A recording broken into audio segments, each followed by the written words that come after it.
empêcher les véhicules de circuler. Merci beaucoup. Ça complète l'échange avec la partie ministérielle. Je reconnais maintenant le député de Verchères. Monsieur le Président, je trouve le débat auquel on se livre présentement un peu surréaliste. Pour utiliser un titre de film bien connu, on a l'impression de vivre un peu Back to the Future. Dans ce sens où c'est déjà la troisième fois qu'on aborde cette question en commission parlementaire. La toute première fois, c'était, si je ne m'abuse, lors du mandat de surveillance de la SAQ à l'automne 2008. Mandat de surveillance au cours duquel, dis-je, les gens de la SAQ nous ont dit « Bien, il n'y en a pas de problème avec la conduite à droite. » Il n'y en a pas de problème avec la conduite à droite. Oh oui, je vais vous sortir de la citation, Madame la ministre. Je voulais même sortir l'étude des crédits l'année passée. Là, non, pas vous, les gens de la SAQ. Alors, il n'y avait pas de problème à l'automne 2008. Alors, on nous disait tout à l'heure, il n'y en avait pas de problème au cours de 2005, mais jusqu'à l'automne 2008, il n'y en avait pas. Selon les dires de la SAQ, il n'y avait pas de problème à l'automne 2008. Or, quelques semaines plus tard, tout à coup, on nous arrive avec un moratoire. Moratoire que nous avons chaudement et sérieusement discuté lors de l'étude des crédits. On s'en souviendra. Même le collègue de Chomédé a prêté sa voix à ce questionnement de la pertinence du moratoire. Et loin d'apporter des assouplissements, et sans vraiment donner l'occasion aux groupes concernés de se faire valoir, et Dieu merci, nous avons cette occasion aujourd'hui de leur permettre de se faire valoir, on a resserré le moratoire, on l'a prolongé, pour des raisons qui nous apparaissent toujours aussi discutables aujourd'hui. Madame la ministre disait il y a quelques instants, bien, on ne vit pas dans un autre pays, il faut mettre en place les normes dans notre pays. Hein? Mais ça donne que le Québec est la seule province actuellement à interdire la circulation de ces véhicules sur les routes, sur ces routes. Alors, c'est pour le moins préoccupant. C'est pour le moins préoccupant. Et ce que je trouve également préoccupant, c'est de voir qu'on ne tient pas compte des études de collision qui ont été des enquêtes, des études au niveau de sécurité, des enquêtes de collision qui ont été faites dans d'autres pays. Ben là, on me dira, oui, mais c'est parce que c'est pas le même pays. Mais je reviens sur ce que j'ai dit il y a quelques instants à cet égard. Mais comment peut-on justifier, pour des raisons de sécurité, qu'on n'accepte pas qu'un véhicule qui comporte une carrosserie, donc une certaine protection, ne puisse circuler sur des routes de plus de 70 km/h, alors qu'on permet à des cyclomoteurs qui ne dépassent pas 70 km/h de pouvoir circuler sur des routes de plus de 70 km/h.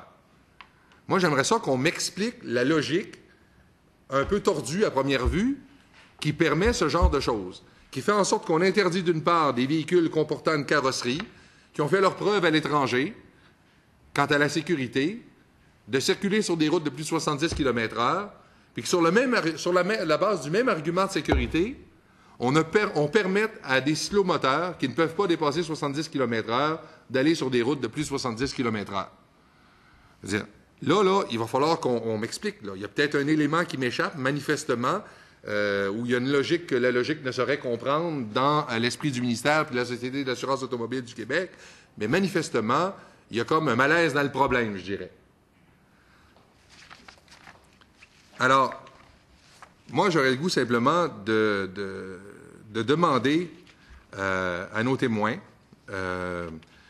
en quoi les études de collision qui ont été réalisées à l'étranger peuvent-elles s'avérer pertinentes dans l'analyse qui doit être faite par la Société de l'assurance automobile pour éventuellement permettre la circulation de ces véhicules sur les routes du Québec?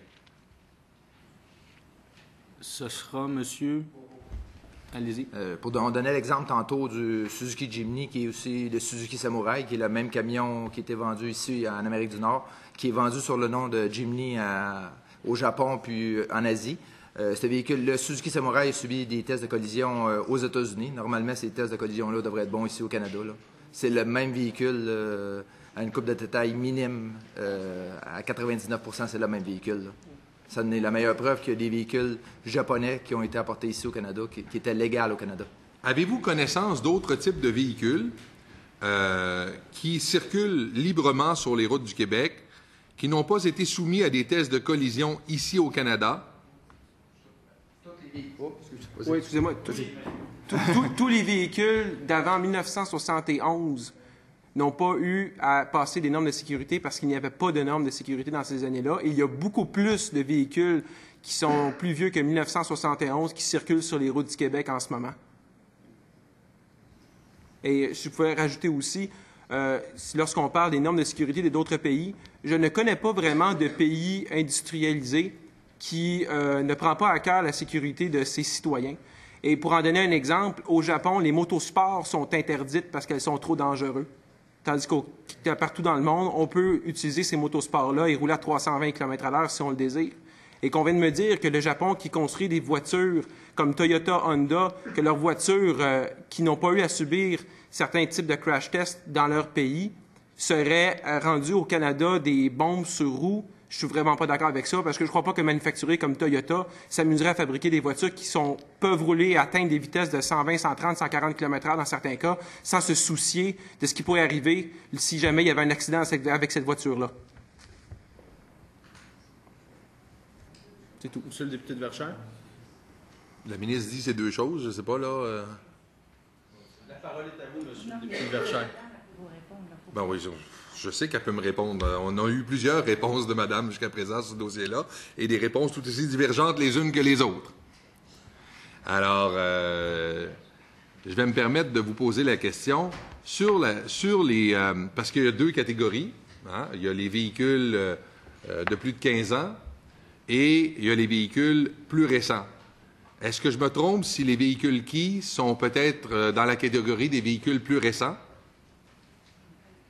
Ben, en fait, il y en a depuis les années fin 80, des véhicules qui, et ça, jusqu'à aujourd'hui, il y en a encore qui sont fabriqués. Importés, évidemment, sont des véhicules oui. 15 ans neufs. Non, 15 ans et plus. 15 ans et plus. Parce qu'il n'y a aucun moyen de les rentrer s'ils ont moins de 15 ans. Parce qu'il y a une protection du marché ici au Canada qui fait que seulement les véhicules qui sont commercialisés par le fabricant directement au Canada peut rentrer au pays. J'aurais un point à apporter là-dessus.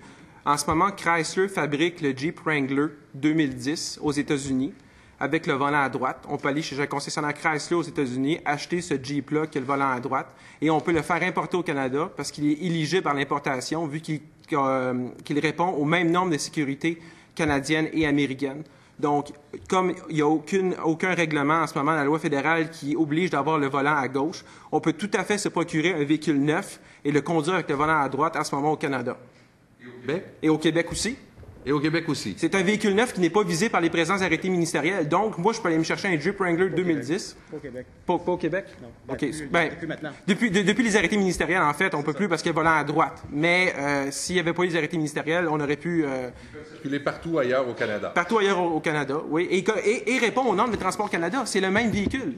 Et comme il n'y a aucun règlement et loi au niveau des normes de Transport Canada qui oblige le volant à être du côté gauche, Honda pourrait demain matin, dans ses usines d'Ontario, sortir des Honda Civic avec le volant à droite et les offrir dans les concessionnaires du Canada. Et il n'y aurait aucun problème au niveau de la réglementation en ce moment.